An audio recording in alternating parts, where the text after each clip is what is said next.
we went over a lot of the basics about how it operates. You need a majority of the electors to win the presidency. And if nobody gets a majority, the House decides. You got to focus on those battleground states. Those are the keys in terms of winning the presidential election and how you do that. But we want to talk just real briefly about the criticisms of the Electoral College system and the benefits of it.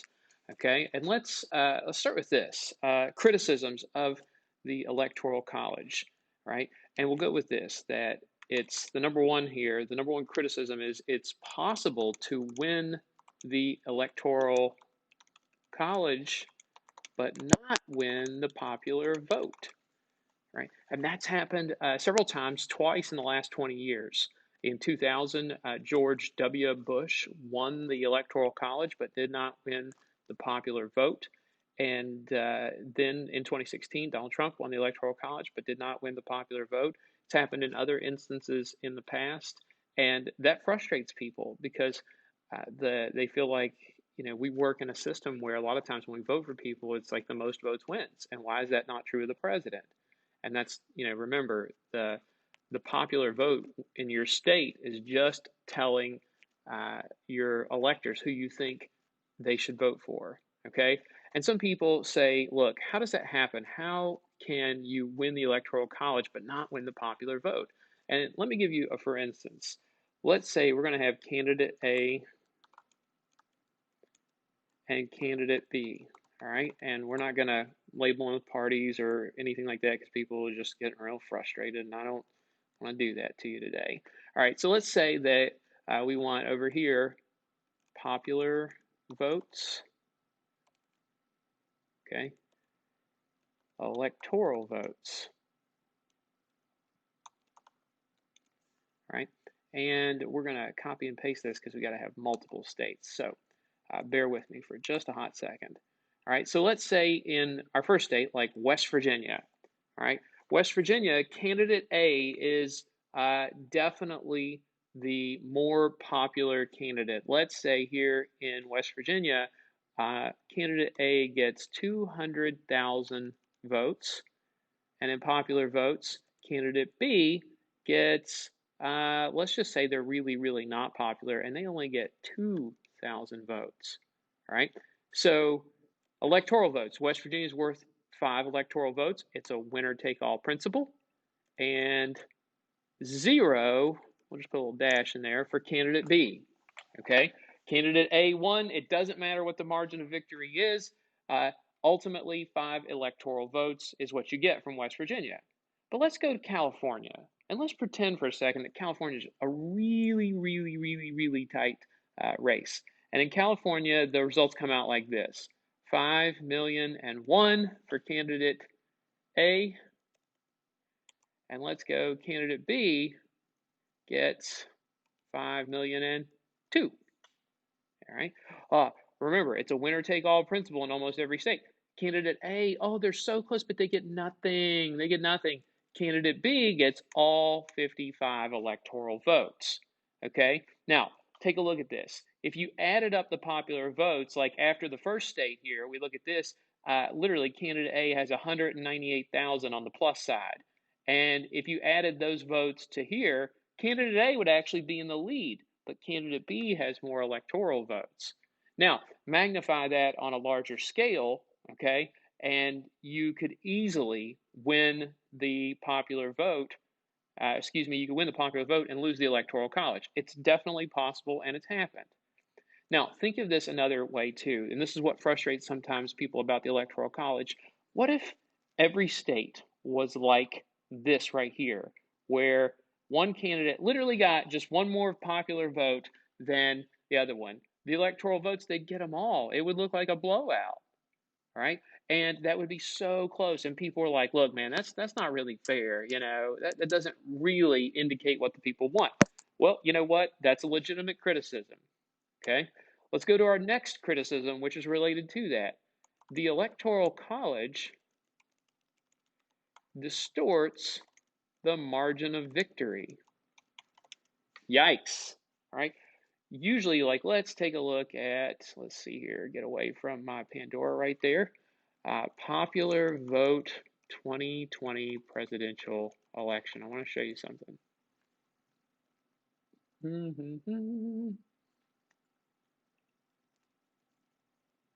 Numbers, give me numbers.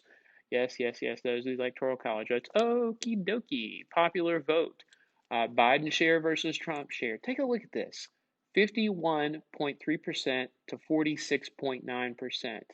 Right? That's pretty tight, and that's a decent margin of victory when it comes right down to it. But the electoral vote, 306 to 232, it looks a little bit different there.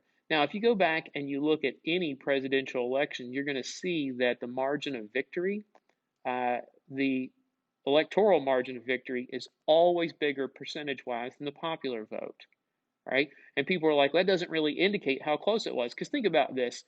Joe Biden wins with 51.3% of the votes, but Donald Trump still got almost 47% of the votes. That's pretty significant, right? And we don't get me wrong, there have been closer elections in terms of the popular vote. So people are, this puts them ill at ease with this, right? Next criticism of the Electoral College, right? This gives, let's see here, how do I want to phrase this? We'll phrase it like this. It gives disproportionate value to small states, okay? Now, here's what we mean by that, and we'll go back to this map for a second, too, to show you something. It shows you the electoral votes here. Anybody, if you're thinking about this, the least populous state in the union is Alaska, okay? And no matter how big or how small your state is, okay, you're guaranteed at least 3 electoral votes because you're a state, so you automatically have 1 House member and you got 2 senators. So you're guaranteed at least 3 electoral votes. So literally, Alaska's population, let's say it shrank down to like 10,000 people. That would be literally, you'd have 1 electoral vote towards every 3,300 people. Whereas, say in West Virginia, like our 5 electoral votes, we've got like 1.8 million. So you're looking at 1 electoral vote for almost every 300,000 people. And then in California, you've got 55 electoral votes for, almost 40 million people. So there it's more like 1 electoral vote for, say, every 800,000 people. Okay? The electoral vote value here in these smaller states is a much better ratio than it is for the small states. And people are like, that's really not fair. And, there's a legitimate complaint to be made there. Okay? So it gives disproportionate value to small states. All right? Now, let's talk about this as well. It not only gives disproportionate value to small states, but also there's a criticism that, in theory, you could win the 11 most populous. Did not mean to write it like that, I'm sorry. Populated is the word I'm looking for. Sorry. The 11 most populated states and get enough electoral votes to win the election. In theory. Obviously, when we go to the map, it'd be tough for a liberal or a conservative to win both California and Texas, but it's been done. Like, for example, Ronald Reagan was a governor from California. He was a Republican, very immensely popular in his home state, and he also carried Texas and he carried a lot of other states, and I think he even carried New York. So you could carry the 11 most populated states and, in theory, get enough electoral votes, right? You could literally overlook or not deal with some of these other places. And I mentioned this in the video yesterday, that some of these places already feel like they're flyover states where nobody comes to campaign there, nobody comes to visit. People are frustrated, right? Now, one other critique, excuse me, I'm in the wrong one for that. One other critique that is worth mentioning too is that the Electoral College drives down voter turnout, right? And here's why. Let's go to example, let's say in a really red state like West Virginia, okay? Trump wins, gosh, he almost wins by 40% here in West Virginia. In this state, in West Virginia, if you're a Democrat, does that incentivize you to come out to vote? And the answer is no, because you know that Trump is going to win this state. And because of that, West Virginia's 5 electoral votes are going to Donald Trump. It's like, why do we even bother voting? I know that Trump's going to win this state. And also, by the same token, if you're in California and you're a conservative, why are you going to try to come out and vote for, you're not incentivized to vote for Donald Trump, right? If we did a straight popular vote, then your vote would count nationwide. And so this drives down voter turnout, and people feel like their vote doesn't matter. Okay, so those are some of the major critiques of the Electoral College. The benefits of this system, yes, there are benefits to it.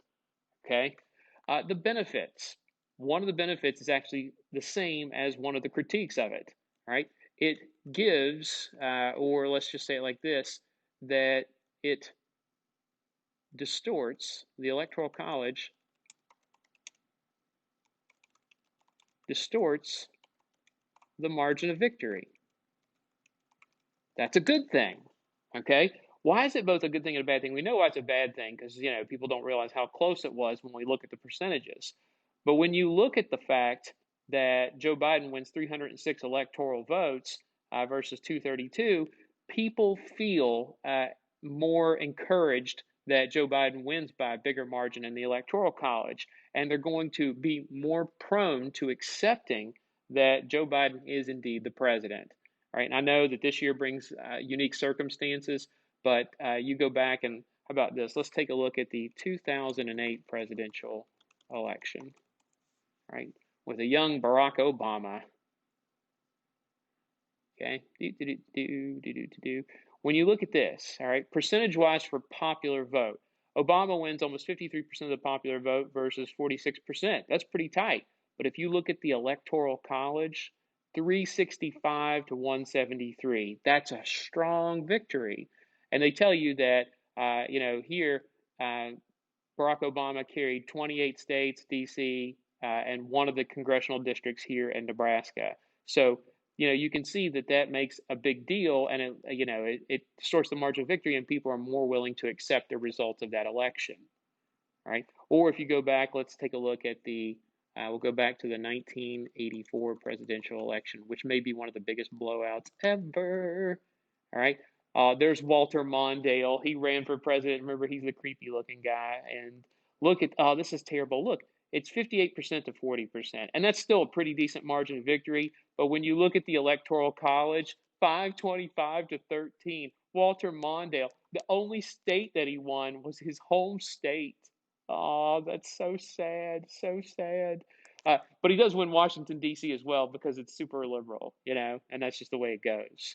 Okay? People are more willing to accept the results from the election when the margin of victory is like that.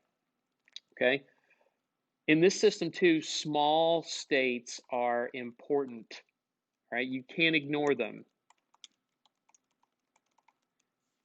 When you look at, we'll go back to this here as well, and we'll go back to the 2020 vote. Small states matter, okay? And they would say, look, ultimately, small states like every one of these, like Nevada was one of these battleground states or swing states, and it's only worth 6 electoral votes. Arizona, in the grand scheme of things, I mean, don't get me wrong, 11's not nothing, but it's a smaller state by comparison. And so all these small states can add up over time, all right? And you can see, like, for example, let's go back and look at 2016. 2016 presidential election. There we go. 2016 presidential election. All right. You look at the states here in particular, right? And these states, I mean, Donald Trump, like the only big states, he carries a couple big states, especially Texas here and Florida, and of course Pennsylvania. But by and large, he collects a lot of these little states throughout the country, and that kind of adds up there. All right, now this goes along in conjunction with our next one here. If you didn't have, like if you went straight popular vote would ignore the smaller states altogether.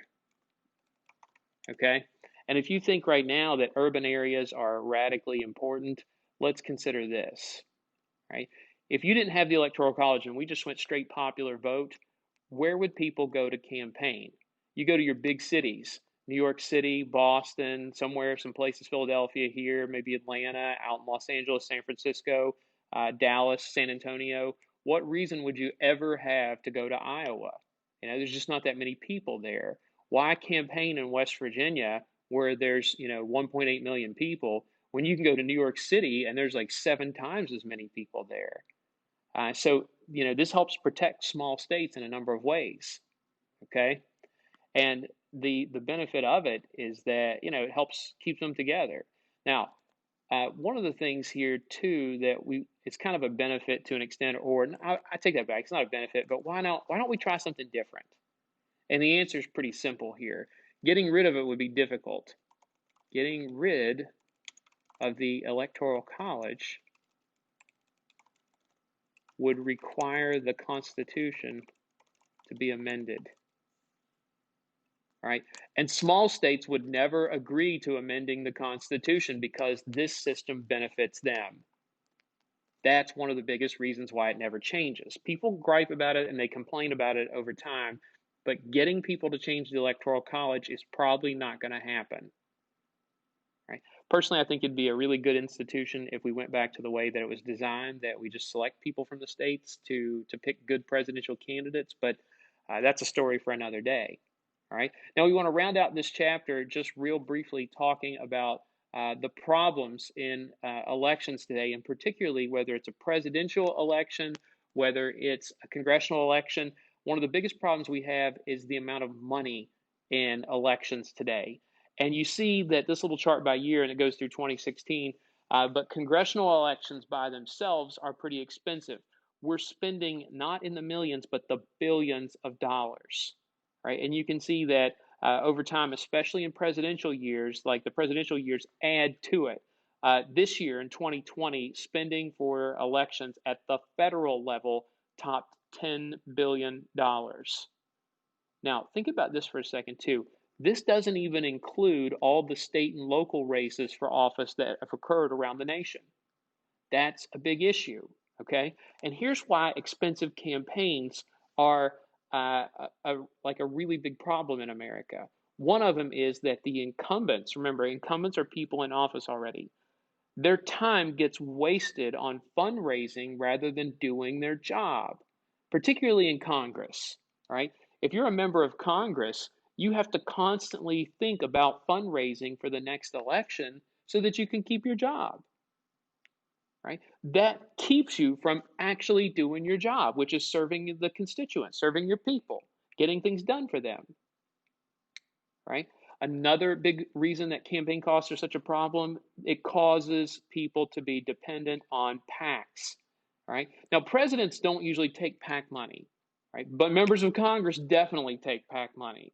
And they have to worry about pleasing these PACs so that they keep getting the contributions in the future. Right? And you're seeing a big change now, and rightly or wrongly, here is an interesting thing that's occurring. Some of the Republicans who contested the Electoral College results last week saw their campaign contributors, several of their PACs, withdraw support from them and say, we're not going to fund you in the future because what we think you're doing is wrong.